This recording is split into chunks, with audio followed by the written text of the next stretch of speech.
tuvuga ngo urupfu rurarya kandi n'uri rukurya kandi uruje kurya la henestaya rune parabiniwa zolabi etando ruje kurya uranuranga nawe rukurya aranakumenywa n'uwiteka henestaya wala bini stase nekuta hene talabi enestaya wa nene dro waba nene kunesta waba ruhiye iki kuri wa munsi utabonye Yesu sha muririmbye ko asaza ngo waba ruhiye iki kuri wa munsi utabonye Yesu waba ruhiye iki amajoro waraye usenga waba ruhiye iki kwiriza wiyirije waba ruhiye iki gufasha wafashije imfubyi n'abakene waba ruhiye iki kuri wa munsi utabonye Yesu bamwishimire kane talabini fonestance mwishimire kamazina yanyu yandikwa mu ijuru ariko nyuma y'ibyo byose nimwishimire kabadayimoni babumvira bikarangiraho gusa ahubwo mwishimire yuko amazina yanyu yanditswe mu ijuru ahubwo netando nyemerera yewe muntu kunyuma mwene data nshuti y'umusaraba mwene nestance nyemerera ukore uze igihugu uzajyamo ubundi njyewe urupfu ntacyo runtwaye kuvuga ngo umuntu yapfuye ibyo ntabwo nyumva ari agahinda nta nubwo bikimbabaza oya naje gusanga urupfu ari inzira iduhuza n'Imana naje gusanga urupfu ari umuryango cyangwa se ari irembo riduhuza n'Imana ubwo rero kuvuga ngo umuntu yapfuye ntabwo bikimbabaza ahubwo nyuma yo gupfa agiye ntakirite Imana iriya abenshi mumaze kumenyera cyangwa se turamenyeranye iyo nje mbababwiye ko nje kuganira namwe ijambo ry'Imana murakoze cyane mutindane n'Imana kuko nayije gutinda mu byanyu kandi numara gutindana n'Imana yambwiye ngo mbwira abantu ngo ntibatinde mu by'isi cyane ntibatinde hahandi hose yego murakoze tujye gutanga dusoma ijambo ry'Imana nk'uko mumenyereye nje kuvuga icyo Imana yashyize ku mutima kandi cy'ubuhanuzi ntange numva mfashwa ndabizi neza turuje gufashwa tugiye gusoma ijambo riri muri Luka ibice ni 10 umurongo wa 17 kugeza kuri 20 ka ibice 10 ku murongo wa 17 haranditse ngo nuko aba 70 bagaruka bishima bati abo 70 bagaruka bishima bati databuja abadayimoni nabo baratwumvira mu izina ryawe uziko databuja abadayimoni batwumvira mu izina ryawe arababwira ati nabonye Satani avuye mu ijuru agwa asa n'umurabyo agiye kugwa yaguye kuri asa n'umurabyo dore mbahaye ubutware bwo kujya mukandagira inzoka na sikoropiyo ariko nyuma y'ibyo byose dore none akakanya mbahaye utware cyangwa se mbambitse imbaraga zo kujya mukandagira inzoka na sikutarabi enestance na sikoropiyo n'imbaraga z'umwanzi zose kandi nta kintu kizagira icyo kibatwara rwose ariko nimwishimire yuko abadayimoni babumva amen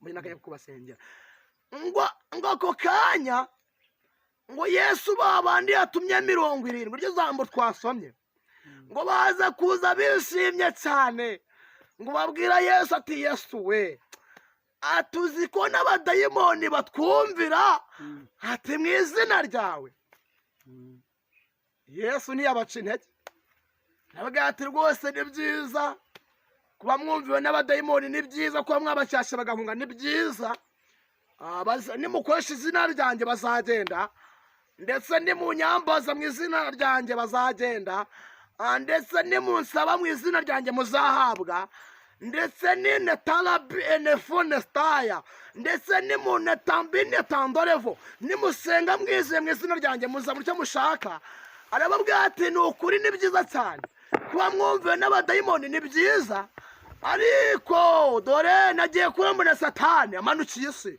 agwa hasi nk'umurabyo Satani yazamukiye isi ikintu cya mbere gwisha abana b'Imana aje guteza imbaraga mu bantu nkeya je gutuma abantu basubira inyuma je gutuma abandi baryana je gutuma inshuti zangana je gutuma imiryango yangana ariko aravuga ngo nubwo bimeze gutyo kose nubwo yazamukiye isi kugira ngo anambure abana b'Imana abandi bateze imbaraga nke abandi abateze gusubira inyuma, abandi abateze imyiryane, abandi abateze kunesitaya, kugambanirana, abandi abateze gusamba, abandi abateze ibyaha runaka. Arababwira ngo nubwo bimeze gutyo kose, dore mbahaye ubutware bwo gukandagira inzoka na sikoropiyo, kandi nta kintu kizagira icyo kibatwara. Uko mbahaye ubutware, akira ubutware Yesu aguhaye nonaha bwo gukandagira inzoka na sikoropiyo. Akira imbaraga Yesu aguhaye nonaha zo kugira ngo uneshe ibyo wabonaga utanesha. Kuko dore Satani agwiriye cyangwa se azamukije isi, kandi ajya afite umujinya n'uburakari, kandi ahereye mu nsengero kubita ngo ni abana b'Imana, kubita ngo barasenga, ntibagiye guheraho. Akira imbaraga, yewe akira imbaraga. Imbere gato agiye guca umuntu wambaye imbaraga, agiye guca umuntu ufite imbaraga. Umuntu udafite imbaraga ntabwo ari buca imbere gatoya. Yebwe inzara iteye mu buryo bw'umukara, mu buryo bw'umubiri. Akira imbaraga zo kugira ngo uzabineshe. Ngo nuko barangije ngo arababwira ngo yemwe, ari ryo jambo nagendereye, ngo nimukishimira ko abadayimoni babumvira, ahubwo mwishimira ko amazina yanyu yakwandikwa mu ijuru cyangwa se mu gitabo cy'ubugingo. Dufite abantu benshi cyane bishimira ko abantu babamenya ariko Imana itabazi. Dufite abandi bahanura, ntumbaze aho babihanura babikuye, aba bahanura ariko Imana itabazi.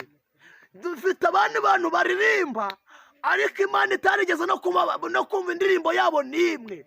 Dufite abandi bantu bishimira ko abantu babamenye bakamenyekana bakabibirangirire ariko Imana itabazi.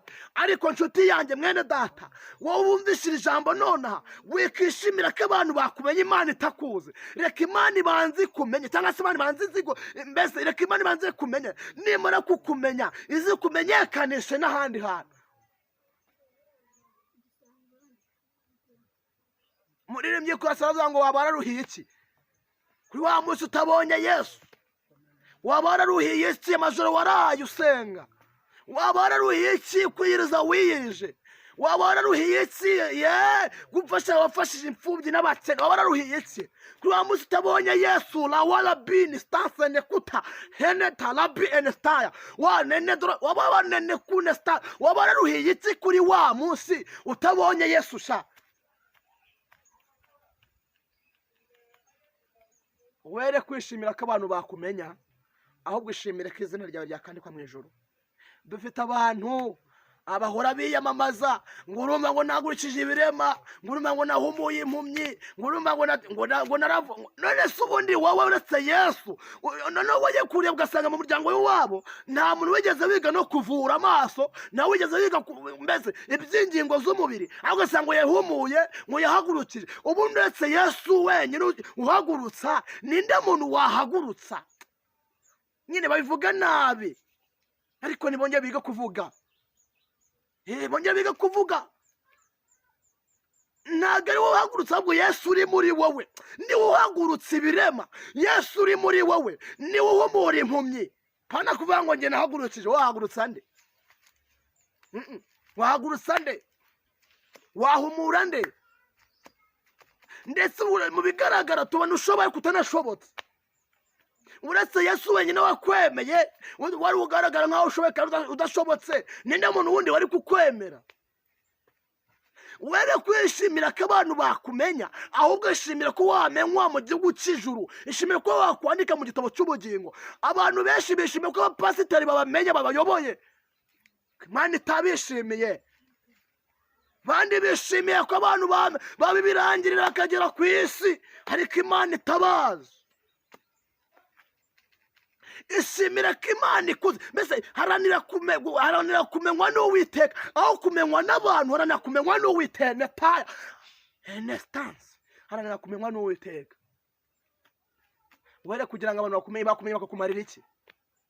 Dufite abantu benshi netala bini nyemenefo enetando nyemerera yewe muntu kunyuma. Mwene data, nshuti y'umusaraba, mwene nestanse, nyemerera ukore uzi igihugu uzajyamo. Ubundi njyewe urupfu ntacyo runtwaye, kuvuga ngo umuntu yapfuye ibyo ntabwo nyumva ari agahinda nta nubwo bikimbabaza oya najya gusanga urupfu ari inzira iduhuza n'Imana najya gusanga urupfu ari umuryango cyangwa se ari irembo riduhuza n'Imana ubwo rero kuvuga ngo umuntu yapfuye ntabwo bikimbabaza ahubwo nyuma yo gupfa agiye